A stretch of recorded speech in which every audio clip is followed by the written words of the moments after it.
Welcome to Sinister States. I never thought the quietest job I ever had would end up being the one that almost killed me. When I applied to work at the Ridgeway Wildlife Rehabilitation Center, all I wanted was a break, just a reset after burning out from 3 years at the county emergency vet clinic. I'd seen too many animals suffering, too many owners falling apart in waiting rooms, too many late-night emergencies that left me feeling hollow and half awake for days. I thought Ridgeway would be different, and it was, at first, peaceful, predictable, safe. We mostly took in injured small mammals, foxes hit by cars, owls that had flown into windows, raccoons with frostbite, sometimes the occasional confused black bear cub that wandered too close to the highway. Nothing supernatural, nothing that would stick with me. Just normal wildlife with normal problems. I like that.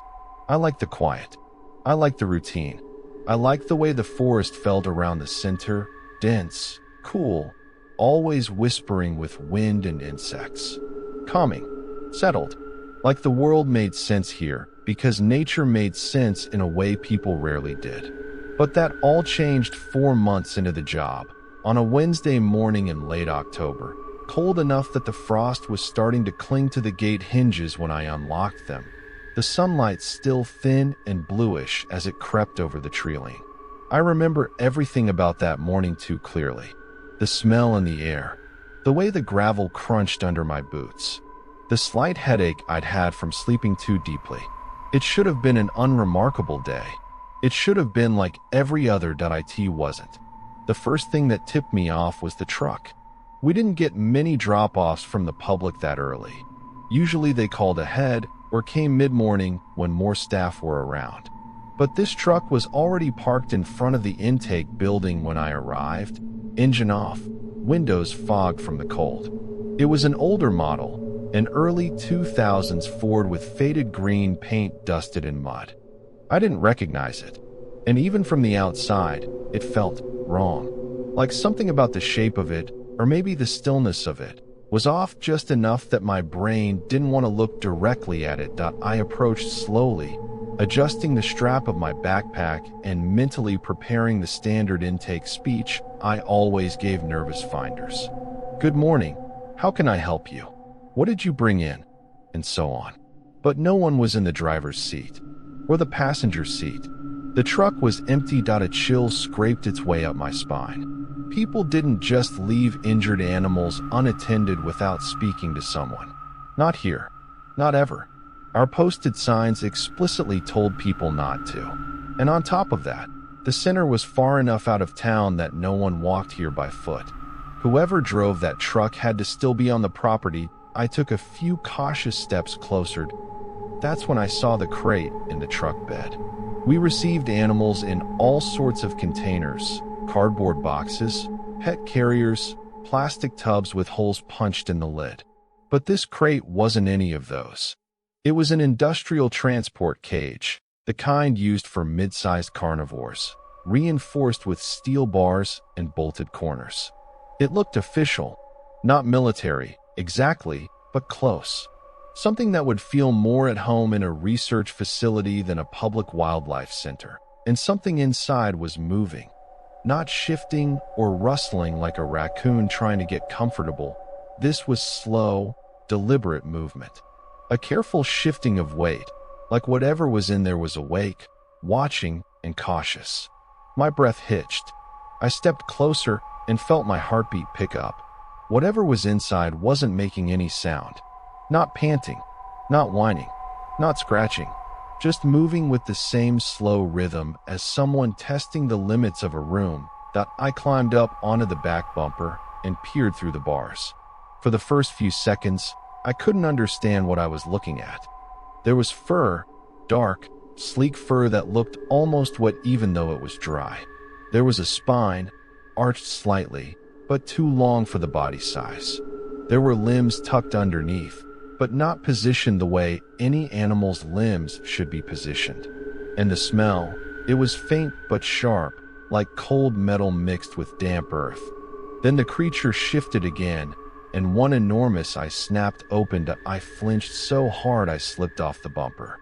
The eye was wrong. Too round, too pale, the pupils strangely wide and dilated. It reflected the morning light like a mirror, and for a split second, I had the horrible impression that it wasn't seeing me so much as reading me.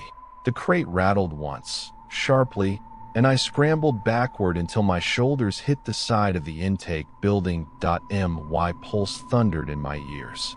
I'd worked with injured wolves, foxes, cougars, you name it.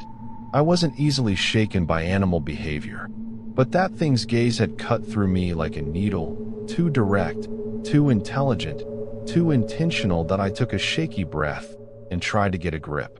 Okay, I murmured to myself. Okay, just an unknown species. Maybe someone's exotic pet. Maybe a weird hybrid. I can handle this. I can. The building door behind me opened. I nearly jumped out of my skin. "Morning," said a familiar voice. It was Edwin, the senior caretaker, an older guy with a gray beard and the kind of patient eyes you only get after decades of working with animals. He held a thermos in one hand and gave me a mildly concerned look. "You're here early," he said. "Everything all right?" I pointed toward the truck. "Someone left us something." He followed my gesture, took one look at the crate, and his expression changed. Not fear, not shock, something else. Something I couldn't read quickly enough before he hit it. "Did you see who dropped it off?" he asked calmly. "No," I said. "Truck was empty. Haven't seen anyone on the property." Edwin nodded slowly and set down his thermos. His hands were steady, too steady, but the slight twitch in his jaw betrayed something. "Help me unload it," he said. He didn't ask what was inside. He didn't ask if I was sure it was safe. He didn't express even a moment of confusion about the strangeness of the crate. And that's when I felt the first quiet tug of suspicion. The first whisper of a thought I didn't like. He knows something. But I followed him anyway. Habit. Training. Maybe denial. We approached the truck together, and the creature inside went utterly still. Not asleep, just eerily still, like a shadow waiting. "Careful," I muttered. Edwin gave a short nod, and together we lifted the crate out of the truck bed. It was heavier than it looked. Much heavier. The kind of heavy that suggested thick muscle or dense bone, or maybe both. The crate thudded onto the gravel, and the animal inside reacted with a soft clicking sound, almost like a single claw tapping metal. The hairs on my arms rose. "We're putting it in isolation B," Edwin said, already lifting his side again. "No one else handles it until we assess." "Edwin," I said, gripping the crate tighter, "what is this thing?" He hesitated. It was brief, a fraction of a second, but I saw it. "I don't know," he said. He was lying down. We carried the crate across the yard, the frost crackling beneath our boots. The animal stayed mostly motionless, only occasionally shifting its weight with that same slow deliberateness. I kept my eyes averted from its pale, unblinking stare, but I could feel it tracking my movements the entire way. Inside Isolation B, we set the crate down in the center of the room. The fluorescent lights buzzed quietly overhead. Edwin closed the door behind us and exhaled. "Okay," he said. "Let's get gloves, masks, full precautions." "Precautions for what?" I asked. "Unknown species," he said again, deflecting too quickly. "Until we know more." I stared at him, trying to piece together the unease building in my chest. But before I could ask another question, the creature made a sound. It was soft, barely above a whisper, but it froze me in place. A low, resonant hum that vibrated through the room. Too smooth, too rhythmic, too intentional. I turned slowly. The creature had moved to the front of the crate, pressing its face between the bars. And now that I could see more than just the eye, I realized it didn't resemble any species I knew. The snout was too short, the jaw too narrow, the fur too dark and sleek, almost reflective. The ears were wrong too, small, triangular, rotated slightly backward as if tuned to something distant. But the worst part was that its body didn't seem to align correctly with its skeleton. The fur rippled in ways that suggested shifting structure beneath, as if the creature were subtly rearranging itself. Edwin cursed under his breath, a sound I'd never heard him make before. "What the hell is it doing?" I whispered. "Trying to assess us," he said quietly. "How do you know that?" He didn't answer. Instead, he crouched in front of the cage, inches from the bars, and stared straight into that unblinking eye. The creature mirrored him. Their faces were less than a foot apart. "Edwin," I hissed. "What are you doing?" He raised a hand subtly, a silent plea for patience, and kept his gaze locked on the creature that IT made another sound. A clicking hum, like a vibration produced in its throat. The sound deepened, shifted pitch, almost like it was forming a pattern, and that's when the skin along my spine crawled with the realization. It wasn't making a sound because it was distressed that IT was communicating. I stepped backward involuntarily, bumping into a tray table. The creature's head snapped toward me instantly, its eye locking onto mine with unnerving focus. The hum stopped. Silence thickened the air, and then, without warning, the creature said something.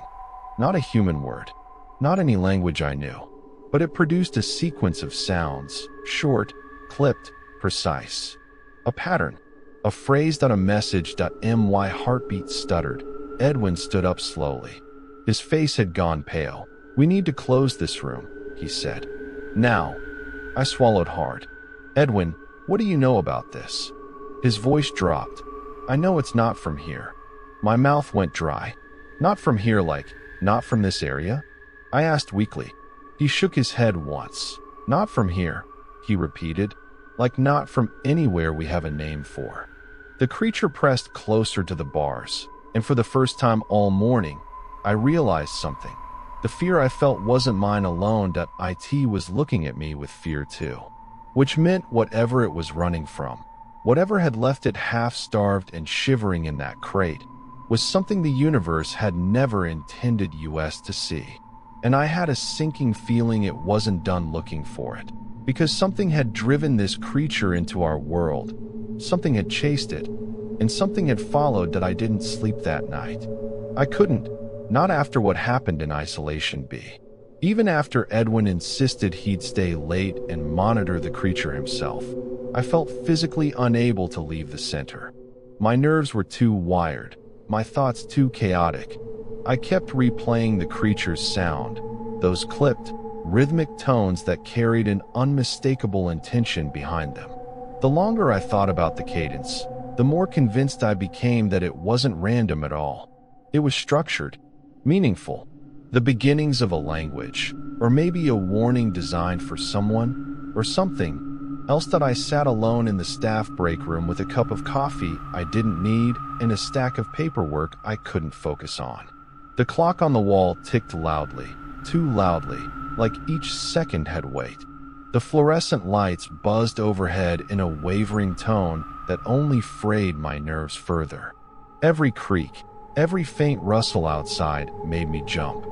The windows reflected the forest line, now submerged in darkness, and every shadow between the trees looked like a figure standing just out of sight.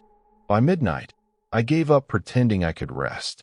I wandered down the main hallway, my footsteps echoing off tile, until I reached the glass double doors that led into the isolation wing.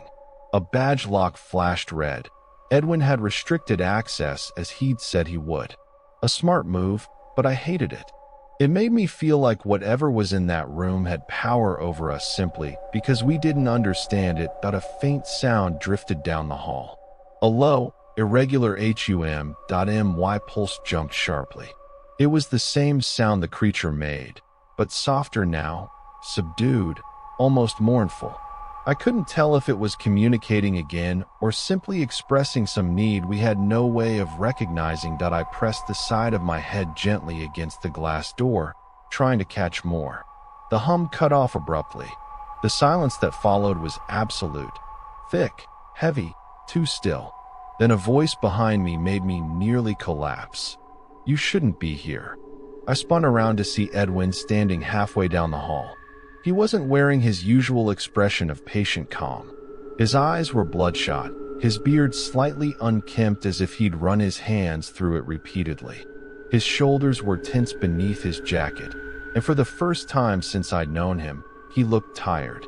No, he looked afraid. "I needed to check on it," I said. "I can't stop thinking about what it did, how it looked at us." "You're not the only one," he said quietly. That I took a small step toward him. "Edwin, what do you know about that thing?" "Really?" His jaw tightened. "You haven't been here long enough for me to expect you to understand. But some things come through these woods that aren't in any field guide. And when they show up, it's never by chance." Something cold settled in my chest. "That crate," I said slowly. "It wasn't from a person. It looked professional. Like someone knew exactly what they were transporting." He nodded once. "It wasn't meant for us. So who left it? And why here?" His silence was worse than any answer he could have given. "Edwin," he raised a hand sharply. "Not out here." He motioned for me to follow him, and as we walked back toward his office, I noticed something strange about his pace. Quick, purposeful, the way someone moves when they feel watched. He closed the door behind us, lowered the blinds, and double-locked it. Only then did he speak. "There are things that live in the deep forest," he said. "Things that don't fit into any taxonomy chart. Things the public would never believe without proof. Sometimes the state sends them to research labs. Sometimes they're destroyed. And sometimes someone who doesn't want those outcomes intervenes." "You?" I asked. "Not me," he said. "A group of people I used to work with. Before Ridgeway." He exhaled, long and shaky. "When I saw that crate this morning, I recognized the design. They use those for specimens they don't understand, ones they can't categorize. So that creature isn't a creature in the way we think of creatures," he said. "It's something else. Something that shouldn't exist in this ecosystem, or maybe any ecosystem on Earth." A cold shiver crawled up my neck. "So why is it here?" Edwin shook his head. "I don't know, but I do know this. Someone didn't want it going where it was supposed to, and they dropped it off here because Ridgeway is small, isolated, overlooked, and safe." I asked. His expression darkened. "No, not safe. Just out of the way." The hums sounded again, faint but unmistakable. Both our heads turned toward the isolation wing. Edwin stood abruptly. "Stay here." "No," I said, my voice sharper than I intended. "I'm part of this now. I can't unsee that thing. You can't expect me to pretend this is a normal intake." He hesitated. Then he nodded. "All right," he said, "but stay behind me. And if I tell you to run, you run." We walked back down the hallway, the hum growing louder with each step. It was repetitive, rhythmic, almost like a pulse. When we reached the double doors, Edwin swiped his badge. The lock clicked green. We stepped through. The moment we entered, I knew something was wrong. The air felt charged, thick, like humidity before a storm. The lights above flickered in a slow, pulsing pattern that almost matched the rhythm of the creature's hum. My stomach tightened with a primal instinct I couldn't suppress. Edwin approached the door to Isolation B and peered through the small window, his breath caught. "What?" I whispered, stepping up beside him. The creature was no longer in the center of the room. It was pressed against the far wall, body angled downward, limbs tucked in tight, spine contorted as if trying to make itself as small as possible. It wasn't watching us, it was watching the ventilation grate near the ceiling. Click, hum, click. The sounds came in rapid, frantic succession. "What is it doing?" I asked.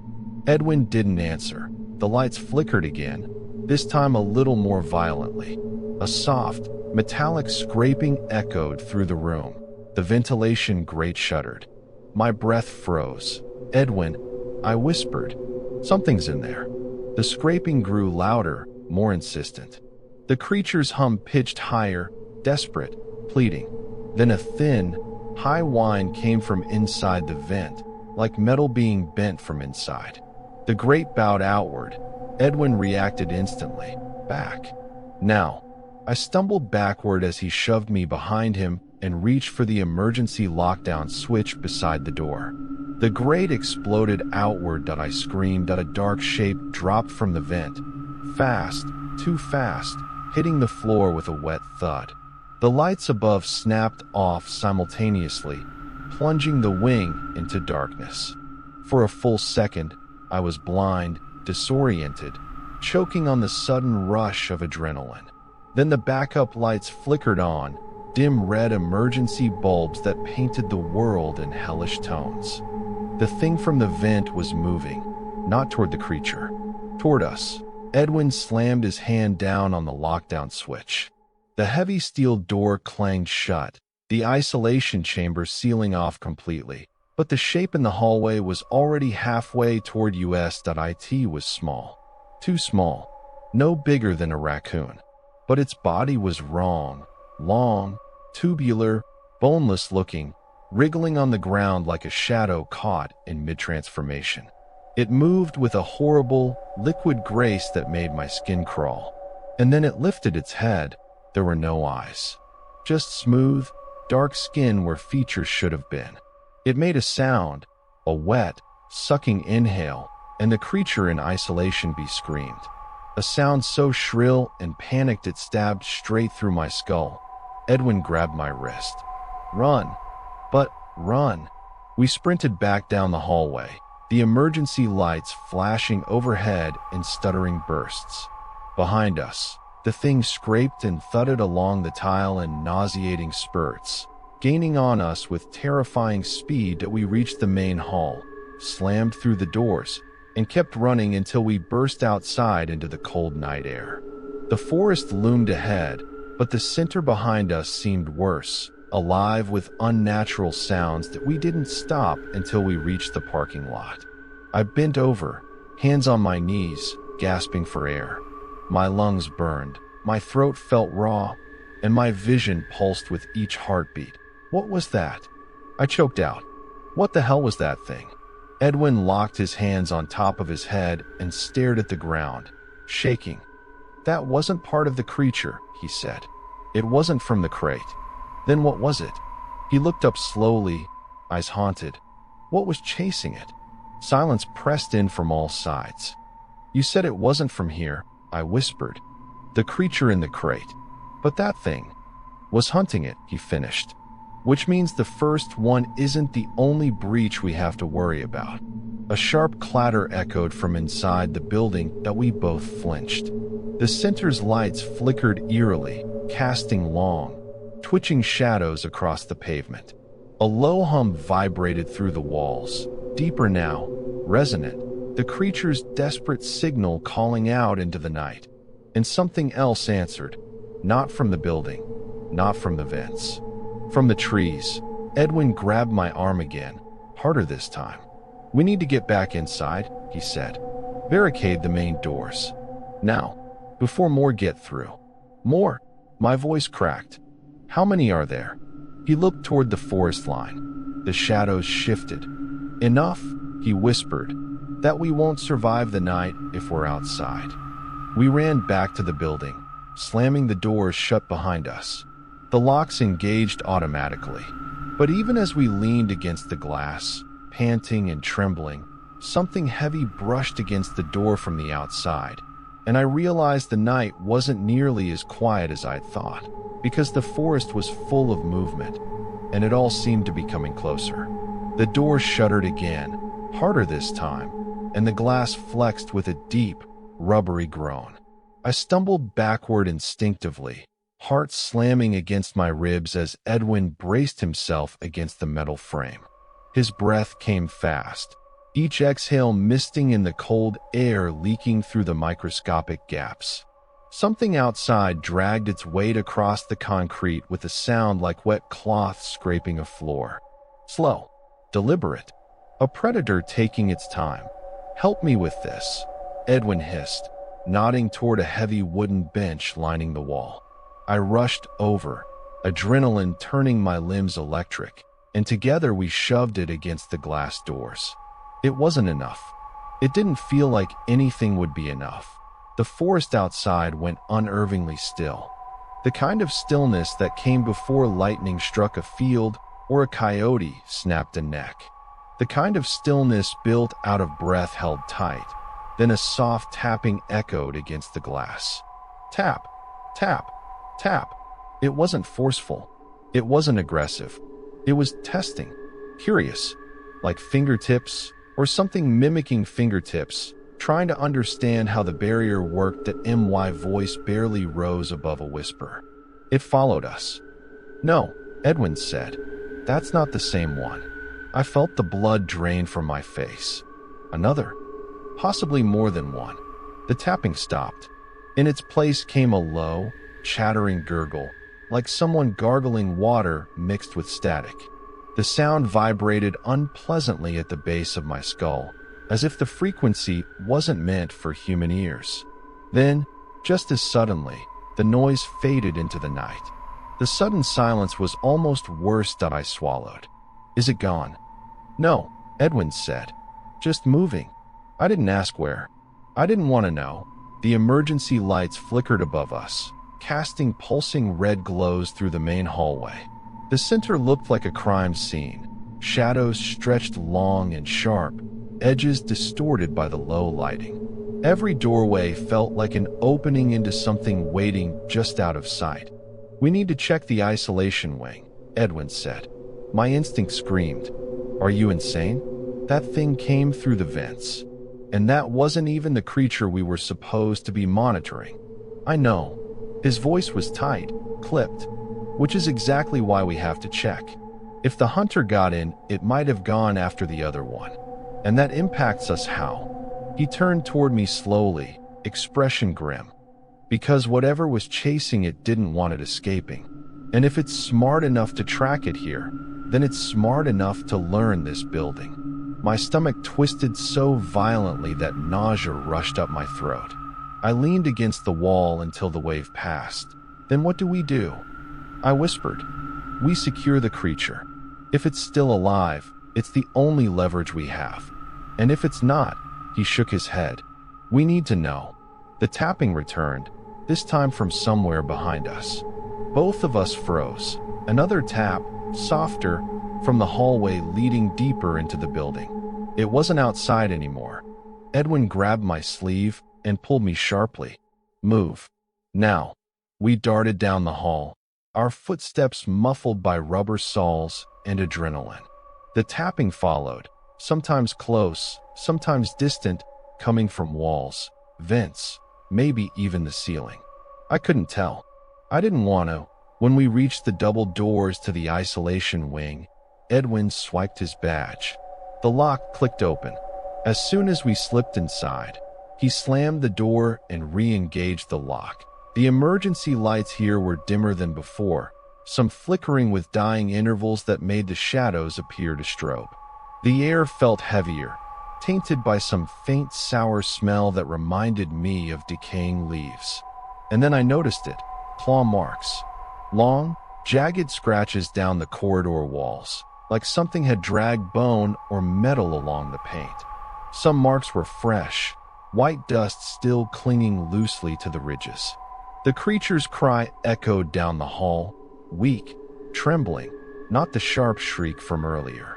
It sounded hurt or afraid that I followed the noise to isolation B. Edwin peered through the small window again, shouldering up to the glass slowly, as if expecting something to be lurking right beside it. His breath hitched audibly. What is it? I whispered. He didn't answer. So I stepped beside him and looked through the window too. The creature lay collapsed on the floor, its chest rising and falling in shallow, ragged movements. Its limbs were splayed at unnatural angles, though I couldn't tell if that was normal for its physiology or a sign of distress. Its skin, normally a muted gray-green, had dulled, taking on a sickly pallor, but that wasn't what made my blood turn to ice. The wall near the ventilation grate had a smear of dark fluid dripping down from the jagged edges where the grate had been torn loose. It was almost black, reflecting faint red glimmers from the emergency lights. And just below the vent opening, the floor tiles were cracked inward, as if something had leapt out with enough force to damage concrete. The creature let out a soft, pitiful click hum, quieter than before. Its body twitched. "It's injured," Edwin said. "That thing from the vent must have grabbed it before we sealed the room." I stared at the smear on the wall. "That doesn't look like blood." "It's not blood," he murmured. "How do you know?" He hesitated. "Because I've seen it before." My breath caught. "Where?" "Long before Ridgeway." He unlocked the door and stepped inside before I could stop him. "Wait," I hissed. "What if it escapes again?" "It won't," he said, voice soft. "It doesn't have the strength. And it's not dangerous to us. If it wanted to attack, it had plenty of chances." I wasn't convinced, but I followed him anyway, slowly, cautiously, keeping close to the wall. The creature shifted when we approached, turning its head weakly in Edwin's direction. Its segmented eyes glowed faintly, focusing on him with a recognition that unnerved me.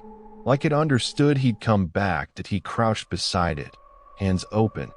"It's okay," he murmured. "You're safe now." The creature made a trembling trill, almost like the sound of relief. Then it turned its gaze toward me. I froze. Fully, completely. Its eyes locked onto mine with an intensity that bordered on sentience. And then, very slowly, it lifted one of its forelimbs. The gesture was small, weak, but clearly deliberate. It was reaching toward me that I didn't want to move closer. My instincts screamed at me not to. But something in that gesture, its vulnerability, its plea, overrode my fear. I knelt beside Edwin, careful to keep enough distance in case it reacted unpredictably. The creature made a quiet, churring sound. Then it tapped two of its digits lightly against the floor. The movement formed a pattern: 3 taps, pause, 1 tap. "Is it communicating?" I asked. Edwin nodded. "It's asking for something." "How do you know?" His jaw tightened again. "Because I've seen another do something similar." Before I could ask, a sharp clatter echoed from the hallway. All 3 of us, human and creature, reacted instantly. The creature tensed, emitting a sharp, frightened squeak. Edwin stood fast. "It's here." The tapping sounded again, this time accompanied by a low, wet hiss that reverberated down the hall, and my mouth went dry. "We need to get out of this room." "No," Edwin said. "We need to protect it." The hiss grew louder, closer. A slithering drag against tile, then silence. A shadow passed over the window. Not a normal shadow. This one seemed to stretch, warp, ripple like something fluid pressed against the glass.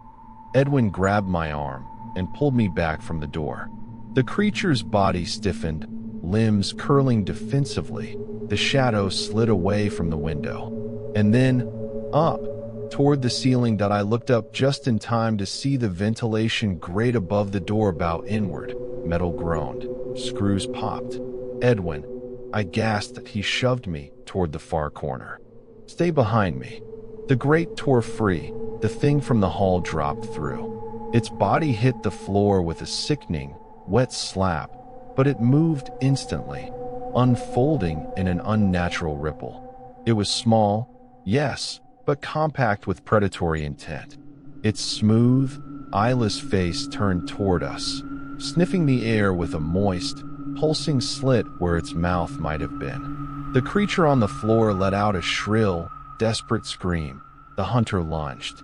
Edwin grabbed a metal stool and swung it down with all his strength. The blow connected with a sharp crack. The hunter slid across the floor, twisting unnaturally but not slowing enough. I grabbed another stool and swung wildly as it barreled toward the injured creature again. The stool connected with its side, knocking it off balance.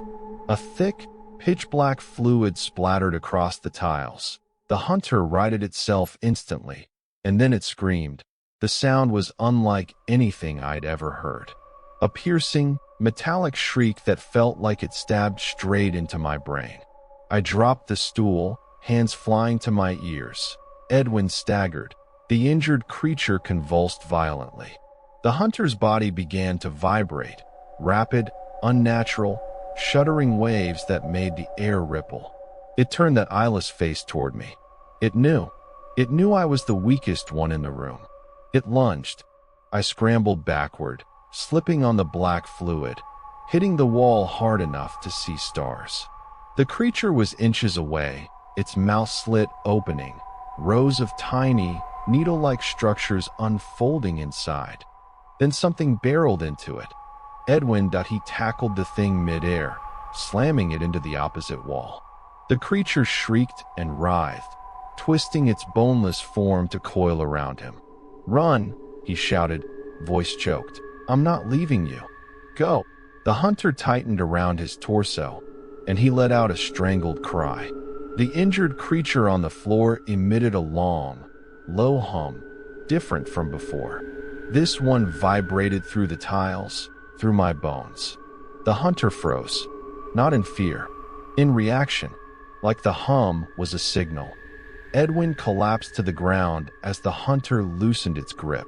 The hum intensified. The hunter recoiled, its body spasming.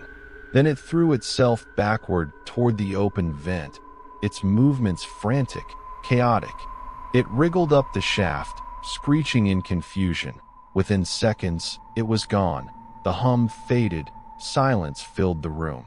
My heart pounded so hard it physically hurt. My lungs struggled to draw breath. My legs trembled so violently I wasn't sure they'd hold me that I rushed to Edwin, who was coughing, gasping for air. "Are you okay?" I asked, voice cracking. He nodded weakly. It didn't crush anything. "I'm okay." We both turned to look at the injured creature. It stared at us, and then tapped the floor again. 3 taps. Pause. 1 tap. Edwin swallowed. "It's telling us the same thing. Which is..." He met my eyes. That wasn't the only one. The hallway outside Isolation B had gone silent, but the kind of silence that didn't comfort, only warned. Edwin leaned heavily against the wall, still catching his breath, and I hovered beside him, torn between checking his wounds and checking the shadows above us. The center felt different now, as though every corner hid a second pair of lungs waiting to exhale. The creature on the floor watched us with dim, pulsing eyes. "We can't stay here," Edwin said finally, his voice hoarse. "The others will come through the vents. This whole place is a maze for them. What do we do?" I whispered. He looked at the injured creature. "We take it with us." The idea hit me like cold water. "Edwin, it can barely move. And we don't even know if it can survive being relocated." "We don't have a choice," he said. "If the hunters want it that badly, then keeping it here is suicide. For all of us." The creature tapped the floor again. 3 taps. Pause. 1 tap. Its rhythm was slower now, as though each movement drained what remained of its strength. I didn't know how I understood this, but I sensed urgency in its gesture. A plea. A warning. I knelt beside it. "Can you move?" I asked softly. It blinked once, slow, deliberate, and curled 2 limbs inward. A yes, or something close to it. When I slid my arms beneath its body, I expected it to resist or lash out. Instead, it relaxed, its skin warm and strangely soft against my forearms. It weighed almost nothing, as though its body was mostly hollow. Edwin steadied himself against the wall, then nodded toward the opposite door. "Supply exit. It opens to the back trail. Those things haven't come from that direction yet. If we're fast, we can reach the service road." "What then?" I asked. He hesitated. "Then we get as far from this forest as possible." We moved quickly. Every flicker of the lights startled me. Every groan of the building made my grip on the creature tighten. Its breathing was shallow, almost flutter-like, and every few steps it made a faint clicking noise that vibrated against my chest. I didn't know if it was fear or pain, but I whispered to it anyway. "It's okay. We're getting you out." At the end of the hall, Edwin swiped his badge again. The lock buzzed, then clicked open. Fresh night air spilled through the doorway, carrying the earthy scent of pine and damp soil. For a moment, the forest felt like freedom. Then something cracked a branch to our right. We froze. A shadow slipped between the trees, low, serpentine, deliberate. Another followed it, darting through the underbrush with a speed that made my heart seize. "They're here," Edwin whispered. "Move." We sprinted down the narrow trail, branches whipping at our faces, leaves crunching underfoot. The creature trembled in my arms with every jolt, but I clutched it tighter, refusing to lose my grip. Behind us, the forest erupted with movement, scraping, chattering, hissing. Too many footfalls to count. The service road came into view, a thin gray strip between the trees. Edwin reached it first, turning back to help me up the small incline. A howl cut through the night. Not animal, not human, something in between. Edwin grabbed my wrist. "Run until you see headlights. Someone will come. They have to." The injured creature clicked frantically, its legs twitching against me. I turned, and for a moment the forest seemed to surge forward, shadows piling over one another, rippling toward us like a living tide. We ran. Gravel kicked beneath our feet, our breaths tearing out in ragged bursts. I didn't look back. I couldn't. The creature pressed its head weakly against my chest, its body spasming every few strides. Then lights appeared over the hill. A truck, park ranger vehicle. Edwin waved both arms. "Stop! Stop!" The truck screeched, fishtailing slightly before coming to a halt. A ranger climbed out, shining a flashlight toward us. "What the hell?" Behind us, the shadows burst from the tree line. The ranger's eyes widened. "Get in the truck." We piled inside just as the first hunter hit the pavement with a slap that shook the vehicle. The ranger floored the accelerator, gravel exploding under the tires as we sped down the road. The creatures followed, their bodies twisting and contorting with impossible agility. But the truck outpaced them, leaving the forest and the center behind. Only when the last shadow vanished into the dark distance did Edwin finally exhale. "We're not going back," he said. I looked at the trembling creature in my arms. "Then where do we take it?" Edwin stared out the window, eyes distant. "Somewhere safe," he said. "Somewhere no one knows exists." The creature tapped weakly against my chest. 3 taps. Pause. 1. A warning, or a promise that I held it tighter as the road carried us into the night.